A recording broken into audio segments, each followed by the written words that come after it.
Good evening, everybody. Great Debate League. My name is Ebony Johnson. I'm one of the Great Debate League commissioners, along with my fellow commissioners, Dr. Bruce Strobel, Dr. Mutor Flood, and Professor AJ Lowe. And we have just completed our 10th debate, GDL10, Rape Culture in America. Thank you so much again to Devontae Thomas and Fumalayo Ekundayo for debating that topic. They both were, how we came about that is that Devontae actually posted a video and posed some questions and comments, and Mutor saw the back and forth with it, and Fumalayo and Devontae were going back and forth, and the two of them agreed to debate, and so here we are with another debate. But this is our post-debate analysis where we break down the performance, and we welcome you to make comments and ask us questions as well. But Bruce, what did you want? Somebody was really eager to go right after we ended the debate. Was it you, Bruce? It was an intellectual bloodbath. Man. He had no argument except his argument was, and no disrespect, Devontae, I know you watching, and this is just gonna help you sharpen your debate game going forward. You can't come in here not fully understanding the terms, bro. This is intellectual combat. You out here unarmed, basically. You in here defining culture in one lane, and then saying it's not culture in the other. Like the crux of your argument, the crux of his argument was it's not culture if everyone doesn't do it. That has nothing to do with culture. That was not in the definition at all. She defined, when he laid out the definition, one of the key elements was social institutions, another was art. She showed rape existing in art, and she went to multiple institutions where there was rape, and he had no rebuttal at all, except, oh, that's not everybody. So we saw it was very one-sided, as I predicted. And because it's like arguing that the sun's not shining at this point. Like, you can't argue it. It's just indefensible position he took. I applaud him for even trying that, but that could have just been because he didn't know any better. Yeah, I mean, and I'll add to what Bruce said. Like, essentially, the crux of his argument was that, hey, culture is something that is accepted in the culture and is applauded or congratulated, and that's not what culture is. Like, my field of IO psychology studies culture for organizations, and culture, the best definition, the working definition of culture is just the way things are. So when you go somewhere, just kind of how things are is a good working definition of culture. And if we were to apply that to the kind of stats that Fumalayo presented, when we're saying stuff like 60% of women under the age of 18 are sexually assaulted, and all the other stats that she presented, that's a culture of rape. And that's pretty much the end of the discussion. Like, there's really no more room. Exactly. The difference is that Devontae didn't agree that that's what culture is. He's saying that's not a social. He said, do you see any rape groups? And I think he was saying it as when you have, for instance, Mothers Against Drunk Drivers, or, like the types of groups and institutions. That's what I kept hearing from him, that you don't see that in our society. So he's saying it's wrong that he doesn't like that it exists and doesn't agree with it, but he's saying to him, based on his understanding of that definition, it is not a culture. Now the issue, his understanding. That's his, yeah. So the issue with that is that in his debate, in his stance, is that we can't make up definitions, which is exactly what he's trying to do in the debate. Because look, he's making up his own definition. He's making up his own definition of what culture is, even though he said this is not about making up our own definitions, which is what he said. What he was doing was an appeal to definition, but even using the definitions that we had, it was still the wrong argument. He kept on going to this definition that didn't exist, that didn't apply to the conversation that we were actually having. It's like, at one point, what are you talking about? As an epidemic, a social epidemic. Like, he just blew his whole argument a hole in it right there. Like, you said it's an epidemic, bro. That means it's widespread in practice. It's 60%. Like, it'd be. Like, go ahead. Like if I said this country has 70% of the people here are goat herders, but goat herding is an illegal practice, right? We would say, hey, goat herding is a cultural phenomenon in that country. Yeah. Yeah. Just the end. It doesn't have to be accepted. It doesn't have to be a positive. It doesn't have to be congratulated. It just has to be something that A way of life. Yeah. A way of life. The way things are. And unfortunately, that's the way it is. Can we give some kudos? Can we give some kudos to the young lady for her? Fumio, yeah, Fumio. Yeah, she came straight out the gates with facts, situations, statistics, events. Not only scenarios. That, the classiness in the way that she handled this topic, especially exposing at the end that she was a victim. Exactly. And I loved her, right? Yes. I loved her whole performance. And the only thing she left to be desired is I felt he needed to be abused. Like he needed to beat up on the stage. And she was too nice. She treated him. I was going to say the same thing, but then, like I said, it's a nurture. You're right, Bruce. I'm with you. I wanted to see, because she had especially revealing herself at the end. She had right. And she had all the statistics and facts on her side to mangle him, and she did. But okay, guys, you could debate in different ways. That's not everybody's approach. To how they debate. And I felt as though for her, she was just going to stand in the strength of what she knew and the information that she researched and put it out there. She wasn't going to say he couldn't have his point of view, but this was hers. And that's me being. You see how I'm very combative when I debate. And remember, in our last debate, I really appreciated our debater because he didn't dig into his opponent because they both have respectable opinions.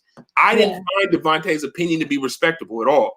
I felt that his argument, even in his own ignorance of it, he's working to advance rape culture. So I see that as a oppositional enemy argument that needs to be attacked with visceral and complete disrespect. Yeah, like you can't. Like you would attack racism. Ryan Fernandez, who you debated, Professor Lowe, he said, "Does an epidemic mean a culture, though? Do we have COVID culture, or just I refuse to listen to authority culture?" Cultures develop around human experiences, right? So we have hip hop culture, we have we have culture. We have New York culture. We have Southern culture. We might actually be able to define this later as COVID culture, especially how many people are dying, ignoring around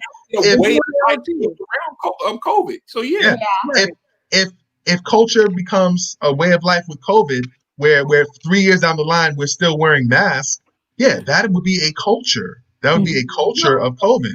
Dealing with this particular epidemic. Mainstream culture.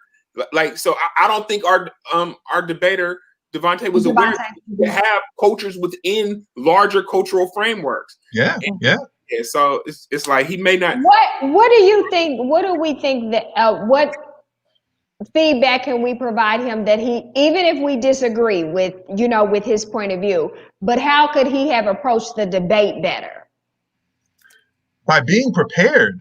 Yes. Like you can't use a definition as your core argument that doesn't exist in the conversation we're having. Mm-hmm. So, he's strawmanning himself, and even what he's using as far as what would be culture is wrong, because culture doesn't have to be applauded. It doesn't have to be. I'll say that sanctioned by the state. Based on his logic, right? Racism doesn't exist as a culture because the laws of the state say racism is illegal. Mm-hmm. All right, we know that doesn't make any sense. So if we just replace the term in everything that he wrote on the threads that he was in, if we just replace rape culture with racism, his argument doesn't make any sense. Doesn't make any sense at all. Yeah, it just if I tried to make that argument, and let me say it right now, I'm an active believer that there's rape culture, but I don't want people taking this out of context. I'm speaking playing devil's advocate, right? Super devil's advocate. Yeah, super. I would argue, I would try to tear down the statistics first. That's what I would have went after. And I've seen people make that argument that these statistics are invalid, and then you go after that. But Jesus. yeah. Oh yeah, my we know that. It's a sinister way to take that argument on. That's a. But I think in general, when we talk about, for instance, even Devontae said, and I'm so glad for him and other people who are able to watch this. We solicit you all to debate, to be willing to debate. Devontae thought it was just a group where, you can put in topics, but no, this is the heart of why we have this group, is to actually have two people and our teams debate. But one of the things that I want to say, and we'll get to the comment, to the Ronkia's comment, but one of the things that I wanted to say about whatever position you take on whatever debate, the preparation that Mutor was talking about is bringing facts beyond your own point of view and opinion that you can pull from and that you can give voice to during your debate with your opponent. Because if it is only, I don't agree, that it is celebrated, and if you're only basing your whole argument throughout the entire debate on one definition, but you don't pull up scholars or scenarios or evidence that supports your point of view, then you are not actually bringing your full thrust to a debate, no matter what your point of view is. I'll say this. Yeah. Go ahead, AJ. That one of the key tell-alls about when people get in this debate, you could automatically tell they're coming ill-prepared, is the opening statement.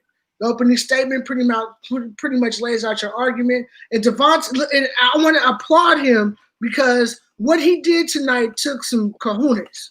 So I'm going to give that to you, sir, like 100%. Like, because you just to come out here, that was definitely brave of you. But preparation is something that is key in order to even be competitive on this platform.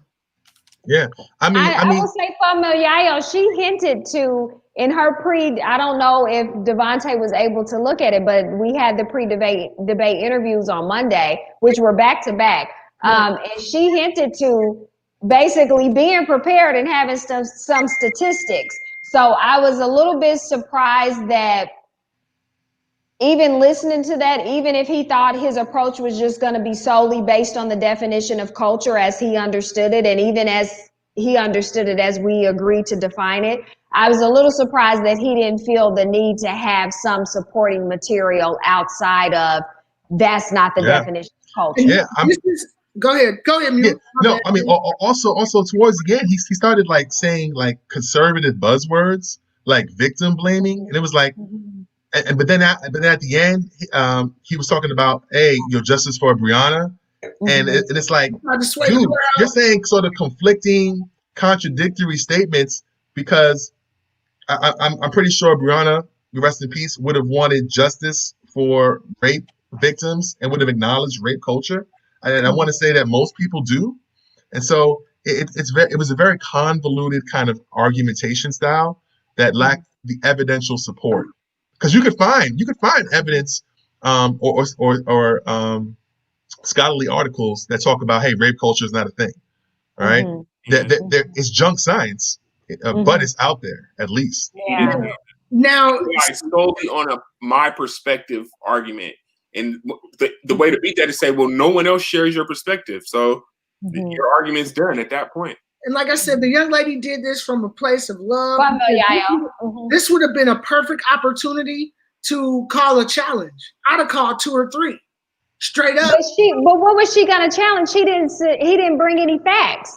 His definition of what culture was, because he still said that definition even when we brought it back up on the screen. He kept looking. He said it's not a social institution, it's not a group, it's not a blah blah blah.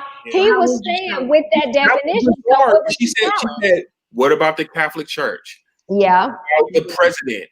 What about the Supreme Court? She's giving him social institutions. And he's saying, but he said that's one man doing one thing. He said that's not a culture. Yeah. Which more than 50% of the voting people who voted him into office. Yeah, he lost the popular vote though, but nonetheless, he's part of the United States, which is another social institution where the head of state has been accused of sexual assault and appointed another member to the Supreme Court who's been accused of sexual assault. Yeah. Like, that's absurd to say we don't have a rape culture.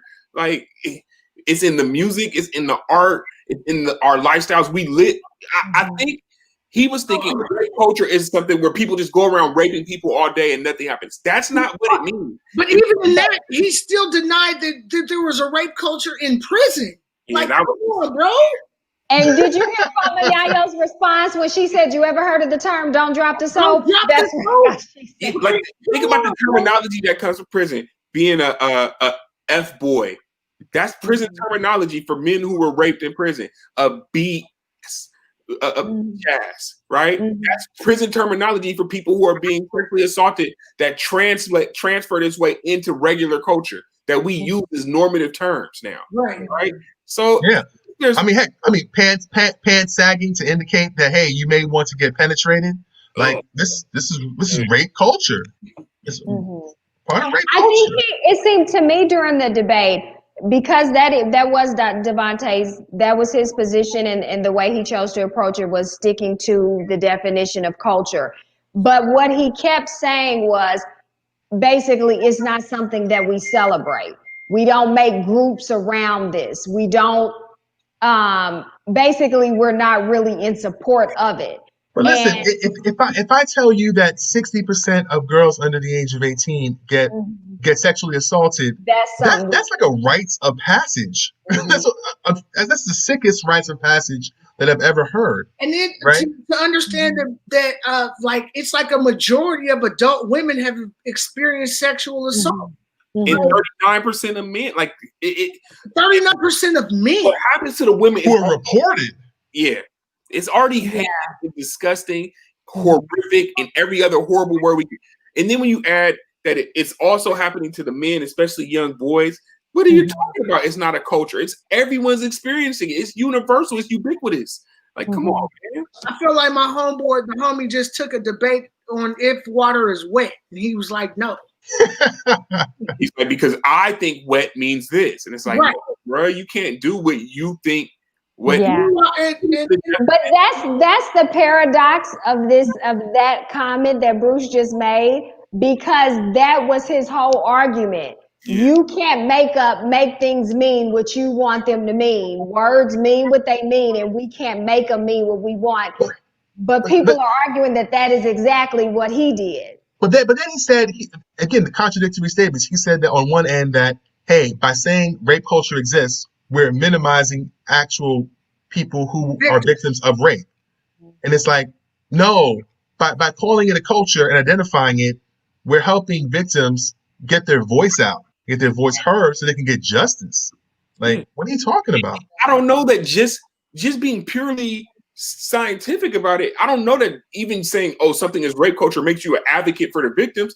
It's calling it what it is. Like, and we got to. It is a social norm, whether it's a positive one or not. Right. Yes, absolutely. Here, she said rape culture is present in sex trafficking. Absolutely. 100%. Absolutely. In fact, and then that speaks to that law they just passed in California, where they're trying to reduce. I don't want to get into it because it's too. We'll have to take that up on a GDL light. It's very. The law is how the law is worded and what it's trying to get at. It's kind of misleading. I kind of read more into it, but we'll talk about that at a different time. We'll do that another time. But any final comment? Because we batted our time. That she missed slavery. She missed slavery. Was there rape? Because that would have forced him there. Well, I mean, we could have used slavery because it's not happening right now. I mean, we can't use that. That's historical. It's not happening right now doesn't mean that we don't know that there was rape culture happening during slavery. Well, I mean, but that. I don't know about that argumentation. I don't know about that one. I'm saying it sets up a parallel argument where she says Okay, there's Oh. rape culture during slavery. This percentage of women are being sexually assaulted. When did it stop? When did it stop? Oh, it never stopped. It continued. Okay, I can see that. Yeah, I can see that. Well, thank you so much, gentlemen. We're so glad that we were able to have our GDL10 tonight, Rape Culture in America. Thank you so much again to our audience for watching and rocking with us. And we'll stay posted, stay in our league. We invite people to join the league and, let us know when you want to actually debate. We do send each debater rules and regulations. We encourage them to look up facts. So there is a structure that we share with each debater, so you're not out there by yourself. But feel free to join the league and invite others to and sign up to debate. We appreciate y'all for being